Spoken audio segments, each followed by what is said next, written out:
తిరుపతి శ్రీ కోదండ రామస్వామి బ్రహ్మోత్సవాలలో చివరి రోజైన శనివారం ఉదయం కపిల్ తీర్థంలోని పుష్కరిణిలో చక్రస్నానం నేత్రపర్వంగా జరిగింది. విశేష సంఖ్యలో భక్తులు పాల్గొని పుణ్య స్నానాలు ఆచరించారు. రాత్రి ధ్వజ అవరోహణంతో బ్రహ్మోత్సవాలు ముగియనున్నాయి. శ్రీ కోదండ రామస్వామి ఆలయం నుంచి ముందుగా ఉదయం 7:30 శ్రీ లక్ష్మణ సమేత సీతారాముల వారు పల్లకీలో కపిల్ తీర్థానికి వేంచేశారు. ఉదయం 9 గంటల నుంచి 10:30 వరకు స్వామి అమ్మవార్ల ఉత్సవమూర్తులకు శ్రీ వేణుగోపాల స్వామి వారి ఆలయ మండపంలో స్నపన తిరుమంజనం వేడుకగా నిర్వహించారు.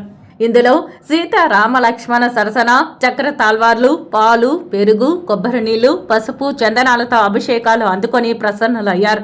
అనంతరం అర్చకల వేద మంత్రోచ్చరణ నడుమ శాస్త్రోక్తంగా చక్ర స్నానం నిర్వహించారు.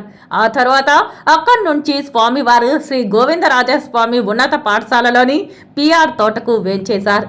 సాయంత్రం అక్కడి నుండి బయలుదేరి తీర్థకట్ట వీధి, కోటకొమ్మల వీధి, కొత్త వీధి మీదుగా శ్రీ కోదండ రామాలయానికి చేరుకున్నారు. మధ్యలో శ్రీ ఆంజనేయ స్వామి వారి ఆలయం, శ్రీ వైకానస ఆచార్యుల ఆలయంలో ఆస్థానం నిర్వహించారు.